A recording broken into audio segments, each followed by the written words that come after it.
Derek Jeter. Derek Jeter. Derek Jeter. Here we go, Derek. Big game today, boys. I hope you're focused. We got to get this game. We're in the hunt. We need this win. We can't let our guards down now. I love baseball season. Oh man, from the time pitchers and catchers report to spring training to the final out of the World Series, I am loving it! That's what I'm talking about. 3 up, 3 down. Now let's get some runs. And there's nothing like the tradition of Yankee baseball. There's something to be said about almost 100 years of excellence and 27 rings. Yup, you heard me, 2-7. It is high, it is far, it is gone! You're on the mark, Teixeira. Oh, there's nothing like a home run. Did you guys see Derek Jeter's 3,000th hit? I mean, leave it to Derek to do it in style. That game was so exciting. It was like the first time he got up to bat. He had everyone on the edge of their seats as he played a little standoff with the Rays pitcher. Fastball after fastball, foul ball after foul ball. Jeet kept it alive. And then he saw his pitch, took his swing, and bounced a single through the shortstop and third baseman for number 2,999. When he came up to bat the second time, everyone wanted the same thing. Number 3,000. And Jeter delivered.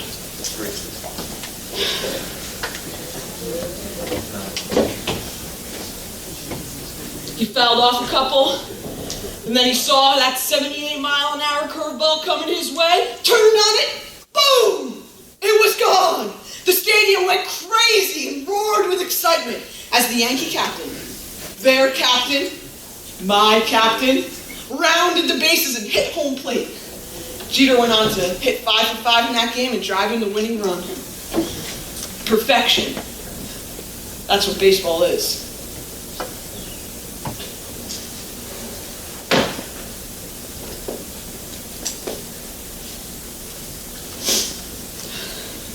OMG, you're like totally not gonna believe what happened to me today. I was walking down the hallway and like, I totally saw Bobby walking down the hallway and like, Bobby smiled at me. Bobby is like the hottest guy in school.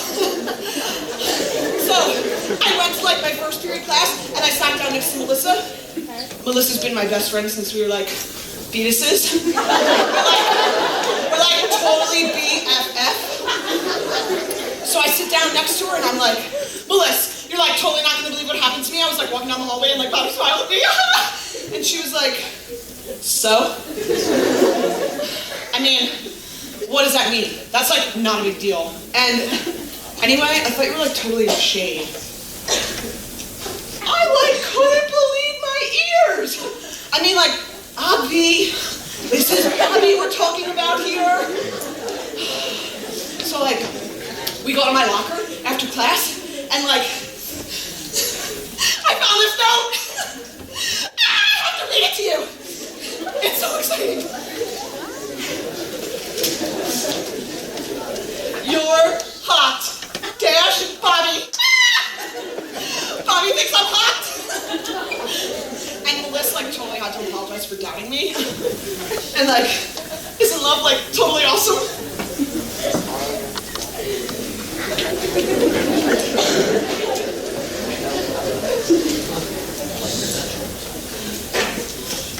When I grow up, I want to be a witch. I already know all the spells. My mom told me that I need to learn the difference between fiction and nonfiction, but I say, why can't a girl dream? What's wrong with wanting to go to the best school ever? I just know that if I was at Hogwarts, I would totally fit in and I'd find a place where I belong.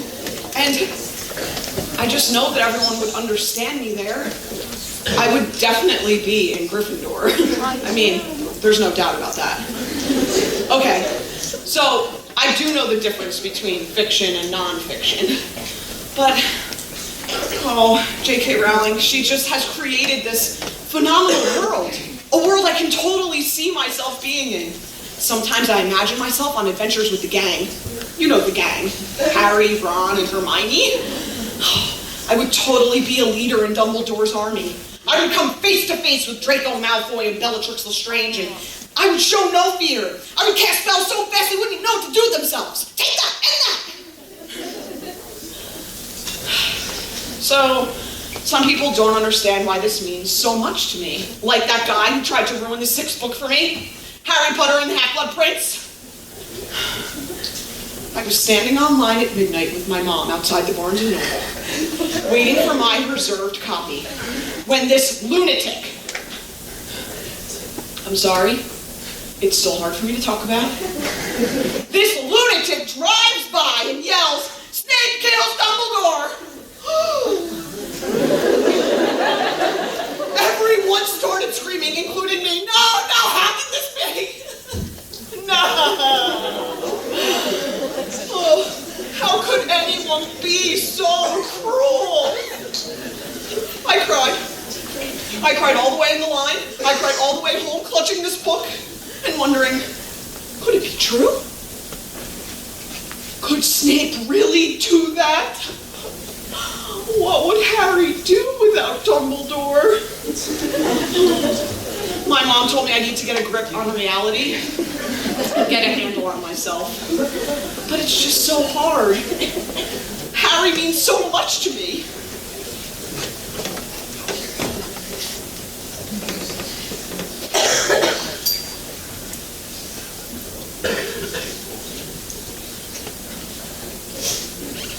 It's Friday, Friday,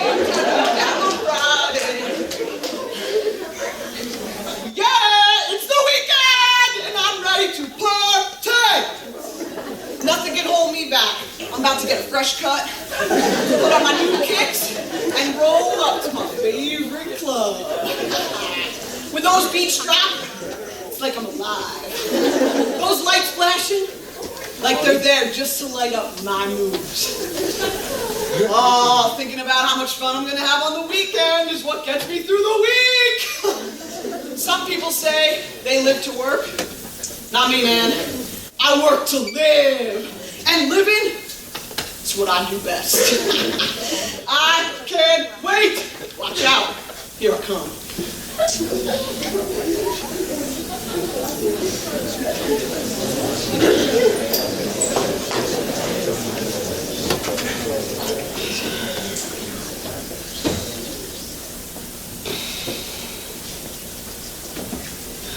And also of you. Well, there's another hour of my life I'll never get back. I wouldn't even go to church at all if my mother didn't make me. Most of the time, I'm just going through the motions and trying not to fall asleep. I didn't think anyone noticed or cared until today. I was walking out of church, and the priest stopped me. He's like, "Can I get a word with you?" And I mean, you can't say no to a priest. So I was like, okay. So he's like, "Go inside and wait for me." So I go back into the church and I sit down and I'm like, pretty nervous. And then I hear this voice behind me. "I'm sorry I bored you today," he said. I was like sweating and really nervous and fumbling through my words, and I think I managed to say something like, "No, Father, that's not it at all." And he started laughing. He told me to calm down and not be nervous. He said he just wondered why I would come to church if I hated it so much. So I said, "You want the truth?" He said, "Of course." He is a priest. And I said, "My mom makes me." And he was like, "Well, do you believe in God?" And I was like, "Of course I do." And he was like, "Oh."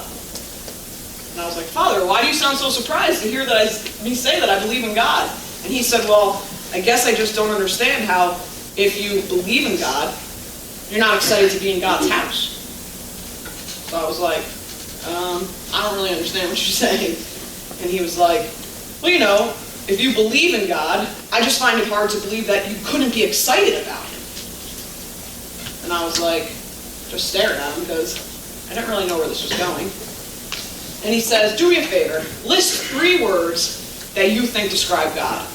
So, I just gave him the standard answer that I've been learning since I was little.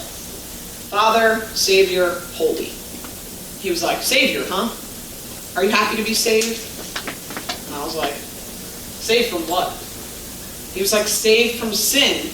Are you happy that Jesus paid the price for your sin and that you don't have to pay it yourself?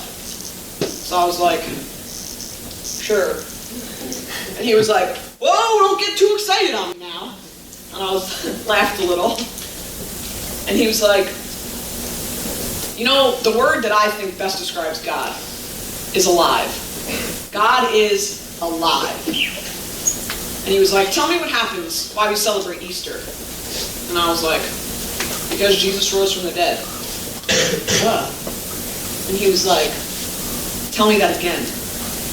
And I was like, because Jesus rose from the dead. And he was like, one more time.